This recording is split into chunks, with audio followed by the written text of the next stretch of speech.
The rain poured relentlessly as the small group of five stared up at the decayed remains of Whiskers Wonder Diner, a once beloved pizzeria that had closed its doors decades ago.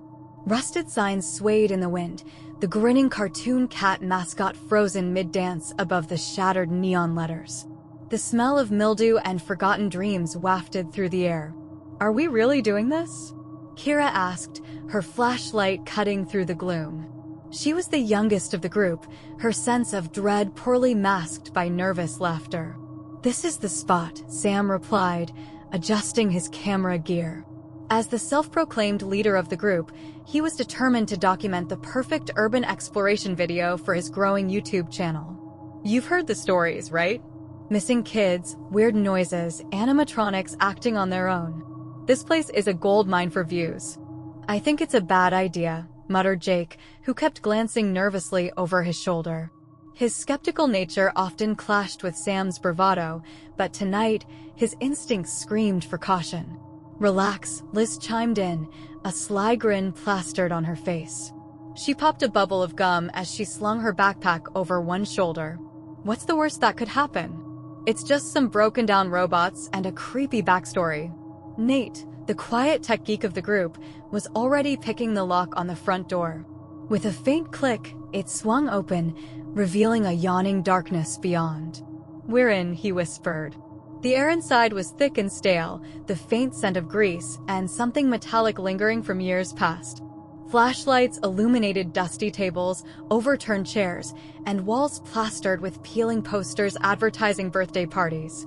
Cartoonish animatronics grinned from faded murals, their oversized eyes staring into the void. "Man, this is creepy as hell," Jake muttered, stepping gingerly over broken glass. "Perfect," Sam replied, his camera already rolling. "Let's split up. We'll cover more ground." "Split up," Kira repeated, her voice rising slightly. "That's how people die in horror movies." "This isn't a movie," Sam said with a dismissive wave. "Liz, you take Kira and check out the kitchen.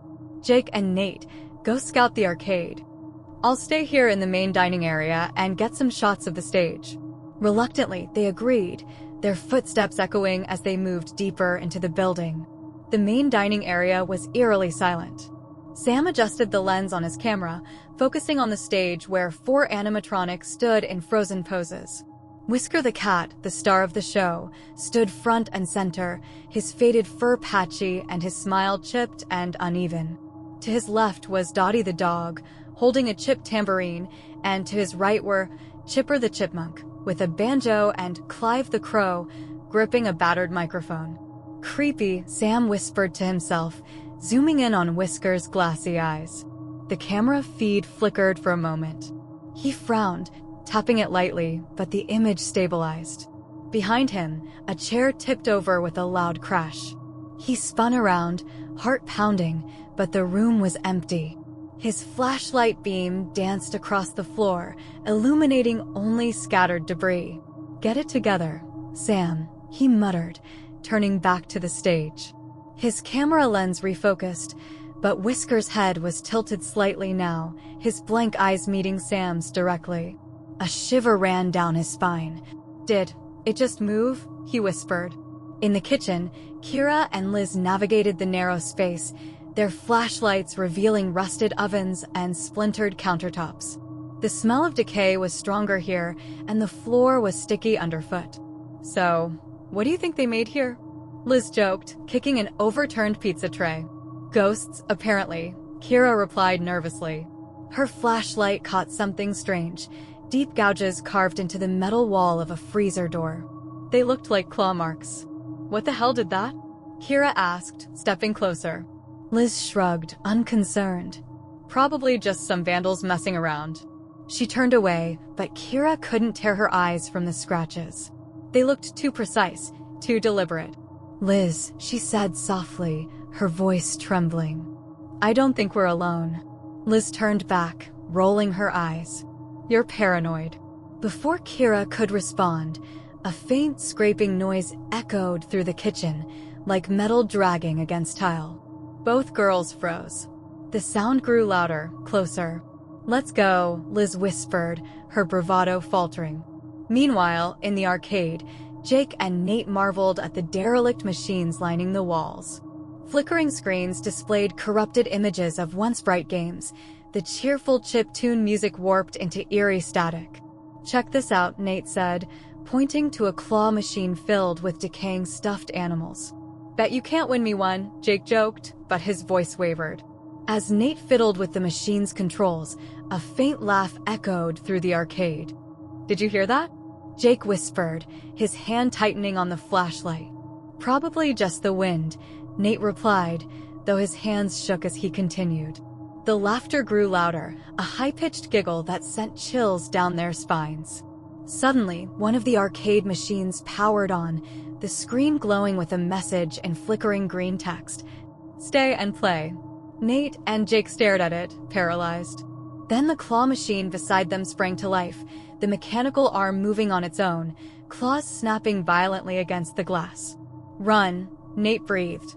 Sam stood frozen in the main dining area, his breath shallow as he tried to rationalize what he'd just seen. Whisker's head was definitely tilted, he was sure of it. Okay, maybe I just didn't notice before," he whispered, though his shaking hands betrayed his words. With his flashlight gripped tightly, he approached the stage. The beam caught a strange discoloration on the floorboards near Whisker's feet. "Blood," Sam muttered, kneeling to get a closer look. It wasn't red, though. It was black, thick like tar, and seemed to shimmer faintly. He leaned in, his camera still recording, but before he could touch the substance, the lights above him flickered violently. Suddenly, a guttural hum erupted from Whisker's chest, low and unnatural, as if a long-dormant machine had sputtered to life. Sam scrambled backward, his camera clattering to the floor. In the kitchen, Kira and Liz followed the scraping sound to its source, despite their better judgment. Every step felt heavier as they moved toward the walk-in freezer. "Why are we even doing this?" Kira whispered, clutching Liz's arm. "Because we're not leaving Sam alone in here," Liz replied, though her confidence seemed more forced with every passing second. The freezer door loomed before them, its metal surface slick with condensation. The claw marks Kira had noticed earlier looked even more menacing up close. Liz hesitated, then grasped the handle. "Don't," Kira pleaded, but it was too late. The door creaked open, revealing a staircase spiraling downward into the darkness. A foul stench wafted up from below, a mixture of oil, rot, and something sickly sweet. "Who built a basement under a freezer?" Liz muttered. "Let's go back," Kira begged, but Liz had already stepped inside. In the arcade, Nate and Jake bolted toward the dining area, the sound of giggling and snapping claws chasing them. As they ran, Nate tripped over a pile of debris, sprawling onto the floor. "Get up," Jake hissed, yanking him to his feet. But before they could continue, an animatronic emerged from the shadows. It was Chipper the Chipmunk, his banjo dangling loosely in one hand. His fur was matted with grime, his glass eyes reflecting the dim light. "Welcome to Whisker's Wonder Diner." Chipper's voice crackled, his jaw moving in stiff, jerking motions. "Are you ready to have some fun?" Chipper lunged forward with a speed that shouldn't have been possible, his banjo swinging like a club. Nate and Jake dove out of the way, the instrument smashing into a nearby game machine with a deafening crash. "This way," Jake shouted, pulling Nate toward the kitchen. The groups collided at the base of the freezer staircase.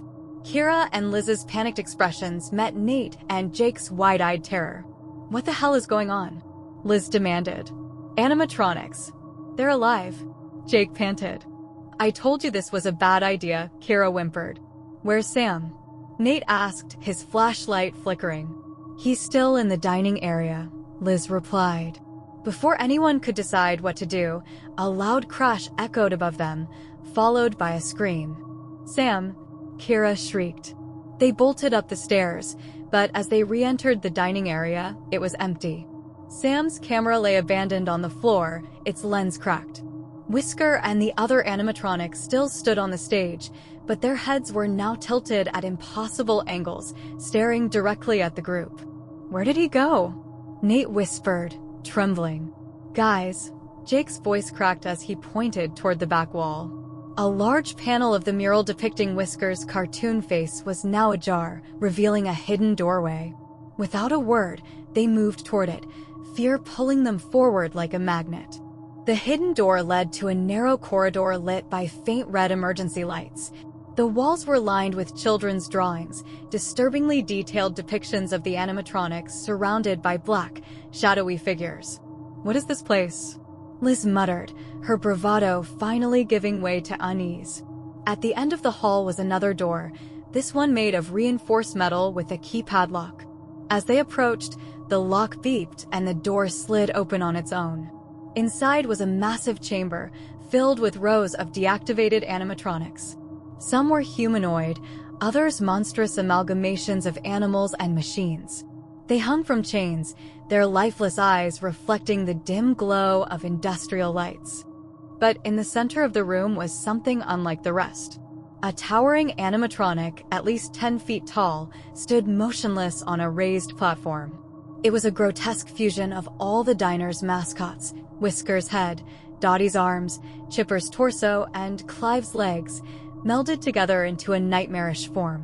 "What the hell is that?" Kira whispered, tears streaming down her face.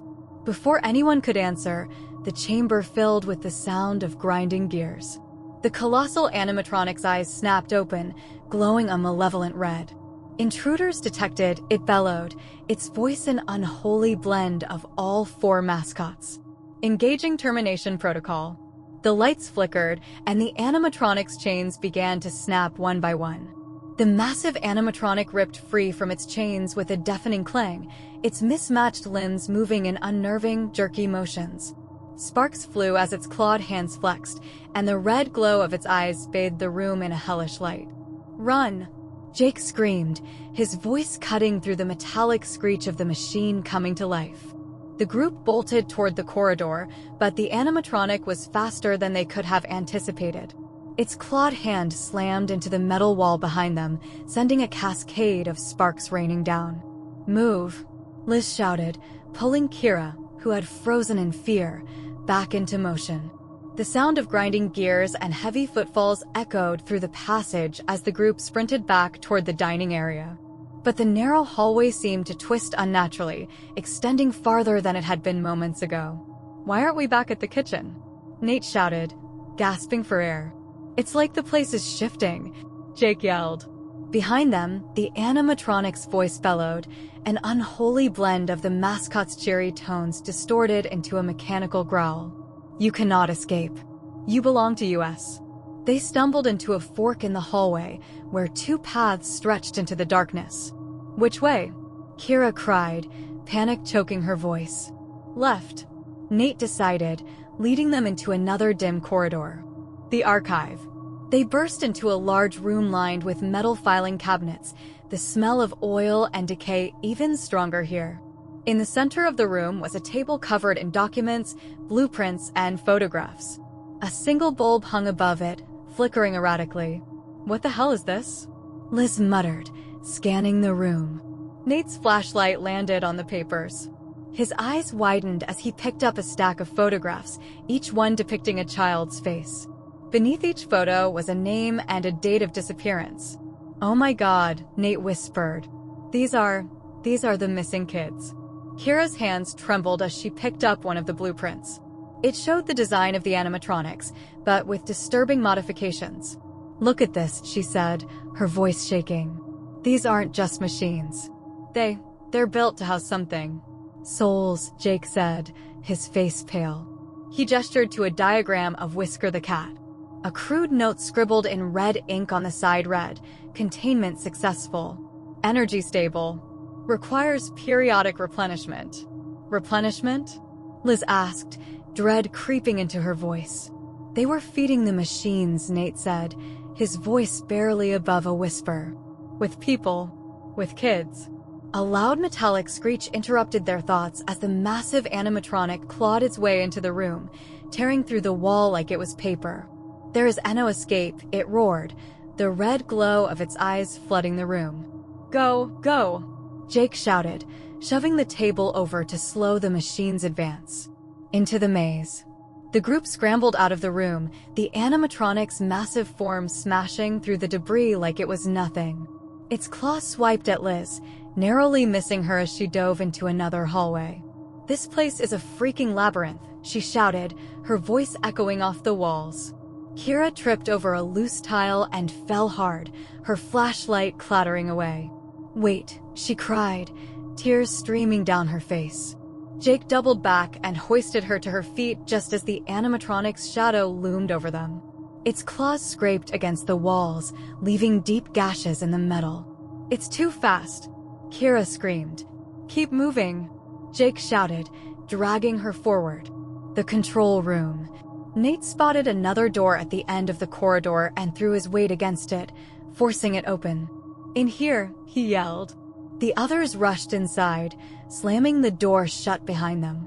The room was filled with ancient monitors, blinking with static and distorted images of the pizzeria. A control panel covered in knobs and switches dominated the center of the room. "This must be where they controlled the animatronics," Nate said, frantically scanning the controls. "Can we shut them down?" Liz asked, her voice frantic. "I don't know," Nate replied, his hands flying across the panel. He flipped switches and pressed buttons, but the monitors only flickered more violently. One screen showed the massive animatronic tearing through the hallway, closing in on their location. "Do something," Kira begged. "I'm trying," Nate shouted, slamming his fists against the panel. Suddenly, one of the monitors changed. It displayed a grainy video of a man standing in the dining area, surrounded by the animatronics. He was older, wearing a grease-stained uniform with the name Walter stitched on the chest. "Walter Grayson," Nate muttered, "the founder of Whiskers." In the video, Walter spoke directly to the camera, his face twisted with desperation. "They told me it would work," he said, his voice trembling. "They promised eternal life, but it wasn't life. It was this. A curse. A prison." Behind him, Whisker and the other animatronics twitched and jerked, their movements unnatural. "I was supposed to be free," Walter continued, tears streaming down his face. "But the machine, it needs more. It always needs more." The video cut off abruptly, replaced by static. "What does that mean?" Kira asked, her voice barely above a whisper. "It means," Nate said, his face pale, "the animatronics aren't just machines. They're pieces of him. His soul is split between them. And he's still here, controlling them." Before anyone could respond, the door behind them buckled under the force of a powerful blow. "He's found us," Liz screamed. The group scattered as the door exploded inward, and the massive animatronic stepped into the room. Its eyes locked onto them, and its voice bellowed with a chilling finality. "You will join us." The air in the control room was heavy with dread, the massive animatronic looming like a nightmare come to life. Its eyes scanned the group as if it could see into their souls. The grinding of its gears filled the room, every step sending vibrations through the floor. "What do we do?" Kira screamed, her back pressed against the wall. "We end this," Nate said, his voice shaking but resolute. He glanced at the monitors, then at the flickering control panel. "If this place controls them, there have to be a way to shut it all down." "Are you insane?" Liz hissed. "How are we supposed to do that while this thing is trying to kill us?" Jake grabbed a rusted metal pipe from the corner of the room. "We distract it. Give Nate time." The animatronic lunged, its claws sweeping toward them. Jake shoved Nate to the side, swinging the pipe with all his strength. The impact barely dented the metal beast, but it drew its attention. "Go!" Jake shouted as the animatronic turned its glowing red eyes on him.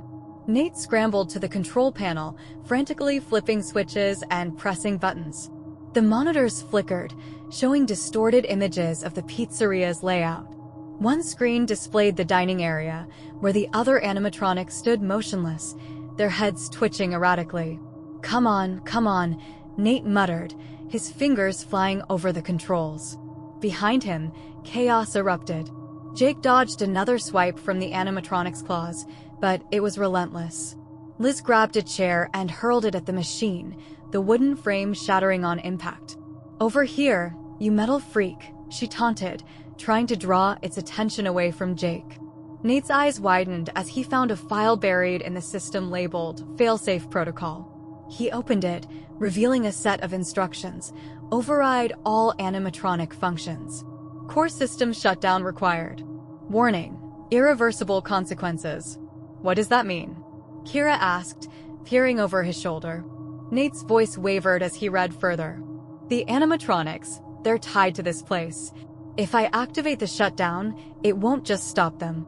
It'll destroy the entire facility. Everything. So what's the problem? Jake shouted, narrowly dodging another attack. Nate hesitated. It's not just the facility. It's the energy source, the souls inside. If I shut it down, they'll be gone forever. No release, no peace. Just gone. The room fell silent for a moment, except for the grinding gears of the animatronic. They're already gone, Liz said grimly, wiping blood from a scrape on her cheek. If we don't stop this now, more people will die. Do it, Nate. Nate nodded, his hands trembling as he initiated the protocol. The monitors blared with red warnings, failsafe activation in 60 seconds. As soon as the countdown began, the animatronic roared, its movements becoming more erratic. Sparks flew from its joints as it lunged toward Nate. No!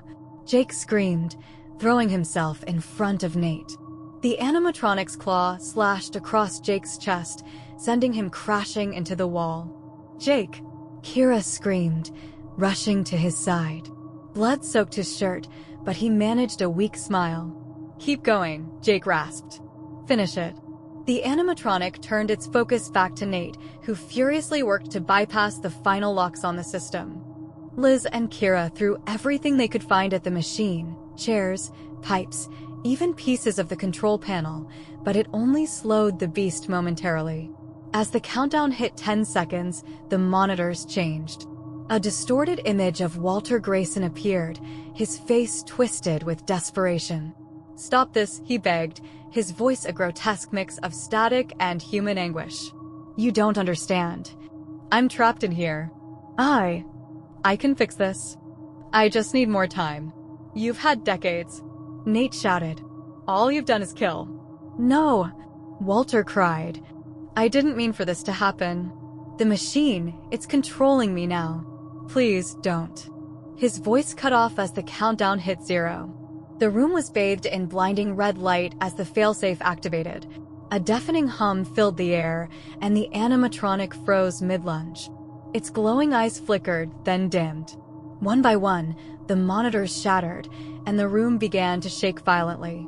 We have to get out of here, Liz shouted, pulling Nate away from the control panel. They grabbed Jake, supporting his weight as they stumbled through the collapsing facility. Walls crumbled, and sparks rained down like fireworks. The sound of grinding metal echoed behind them as the animatronic let out one final, guttural roar before collapsing into a heap of broken parts.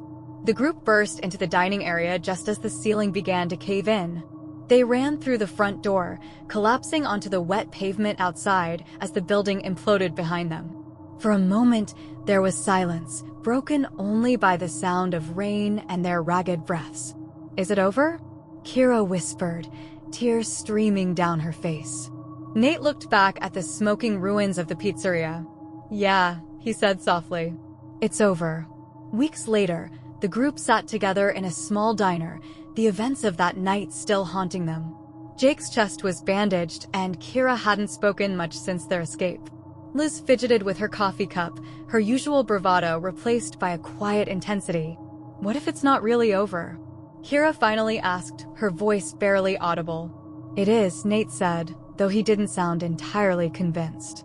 As they paid their bill and prepared to leave, a faint sound reached their ears, a soft, mechanical giggle coming from the claw machine in the corner.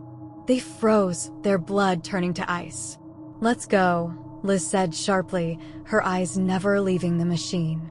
As they stepped out into the night, none of them noticed the faint glow of red eyes flickering to life in the diner's shadows.